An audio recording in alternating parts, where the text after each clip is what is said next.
मित्रांनो, आपल्या सर्वांचं पुन्हा एकदा कॉम्पिटिटिव्ह एक्झाम हबच्या या व्हिडिओमध्ये स्वागत आहे. मित्रांनो, या व्हिडिओमध्ये आपण जाणून घेणार आहोत राज्यसेवा परीक्षा 2011 मध्ये विचारले गेलेले प्रश्न आणि त्यांची उत्तरं. तर प्रश्न क्रमांक 1 आहे, हिमालयातील नद्याच्या संदर्भात खाली दिलेल्या विधानाचा आपण विचार करायचा आहे. विधान अ, ब, क आणि ड दिलेले आहेत.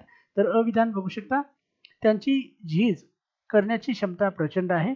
त्या नद्या बारमाही आहेत. या नद्यांनी मोठ्या प्रमाणात गळ्यांची निर्मिती केलेली नाही आणि बहुतेक नद्याचा उगम हिमालयाच्या वरच्या भागात आहे. तर वरील कोणते विधान चुकीचे आहे हे आपल्याला विचारलेलं आहे. तर यामधील फक्त क क्रमांकाचं जे विधान आहे ते चुकीचं आहे. त्यामुळे क्रमांक 1 चं उत्तर हे पर्याय क्रमांक 2 आहे. योग्य जोड्या आपल्याला लावायच्या आहेत.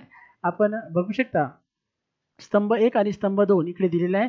सदाहरित, पानझडी, काटेरी आणि समुद्रकाठची वने आणि त्यामध्ये येणारे महत्त्वाचे वृक्ष. तर इकडे वृक्ष दिलेले आहेत स्तंभ 2 मध्ये. बाभूळ, रबर, खारफुटी आणि साग. तर या योग्य जोड्या आपल्याला लावायच्या आहेत. तर याचे पर्याय खाली दिलेले आहेत. तत्पूर्वी आपण जोड्या बघूया. याचं उत्तर आपल्याला सांगतो. अ साठी 2 नंबरचं म्हणजेच सदाहरित वनामध्ये रबर. तर ब करिता पानझडी, 4 साग. तर क करता काटेरी, बाभूळ. तर ड करता समुद्रकाठची म्हणजेच 3 नंबरचा पर्याय खारफुटी जमीन असते. तर अशा प्रकारे ह्या जोड्या लागतात आणि याचे पर्याय हे खाली दिलेले आहेत, ते सुद्धा आपण बघूया. तर हे याचं उत्तर आहे. यानंतरचा प्रश्न आपण जाणून घेऊया.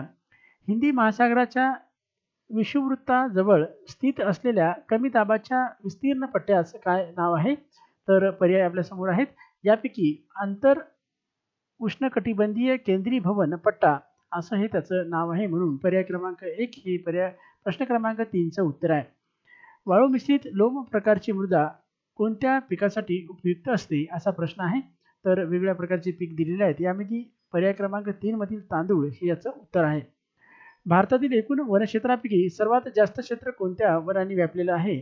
तर या 5व्या नंबरच्या प्रश्नाचं उत्तर आहे विषुववृत्तीय आर्द्र पानझडी वने.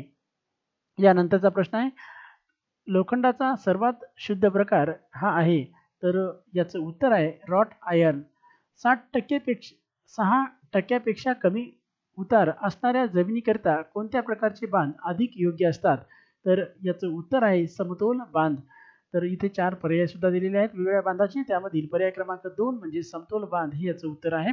त्यानंतरचा प्रश्न आपण जाणून घेऊया.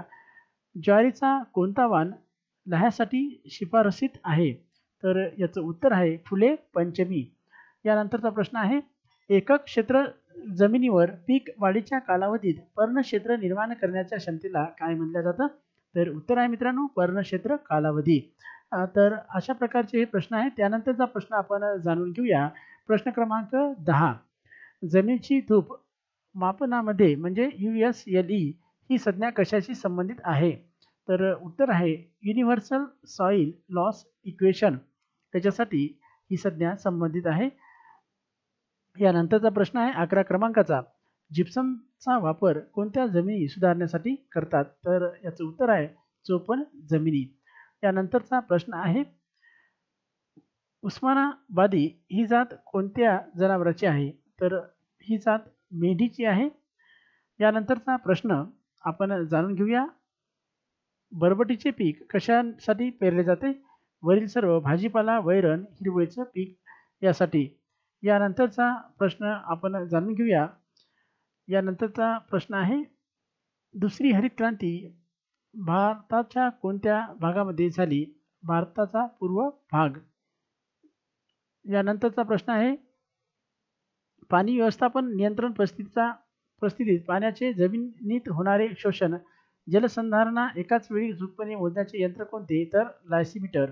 यानंतरचा प्रश्न आहे, जमिनीतील उपलब्ध ओलावा आणि बाष्पोर्जन यांच्यातील समतोल बिघडण्यामुळे येणाऱ्या दुष्काळास काय म्हणतात? तर याचं उत्तर आहे कृषी दुष्काळ.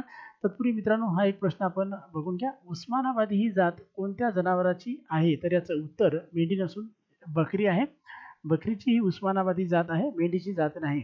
उस्मानाबादी ही जात जी आहे ती खास करून मांसाकरिता वापरले जातं.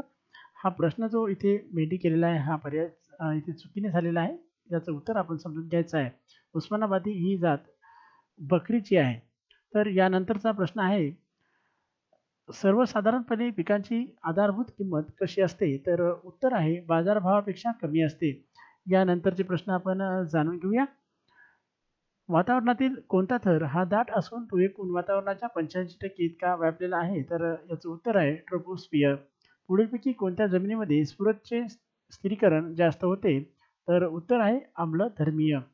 तर अशा प्रकारचे हे प्रश्न होते 19. त्याचबरोबर एक प्रश्न इथे आलेला आहे की जिप्समचा वापर हा कशाकरता केला जातो? कोणत्या जमिनी सुधारण्यासाठी केला जातो? तर याचं उत्तर आहे चोपण जमिनी आणि आम्लयुक्त जमिनीची सुधारणा करण्यासाठी चुना किंवा लाईमचा वापर केला जातो. हे याचे 2 प्रश्न इथे निर्माण होतात. तर मित्रांनो, सर्व प्रश्न आणि त्यांची उत्तरं आपल्यासोबत शेअर करण्यात आलेली आहेत. मित्रांनो, बऱ्याचशा स्पर्धा परीक्षेमध्ये यासारखे प्रश्नही बऱ्याच वेळा विचारले जाऊ शकतात. त्या अनुषंगाने अतिशय महत्त्वाचे प्रश्न आणि त्यांची उत्तरं आपल्यासोबत शेअर करण्यात आलेली आहेत. धन्यवाद.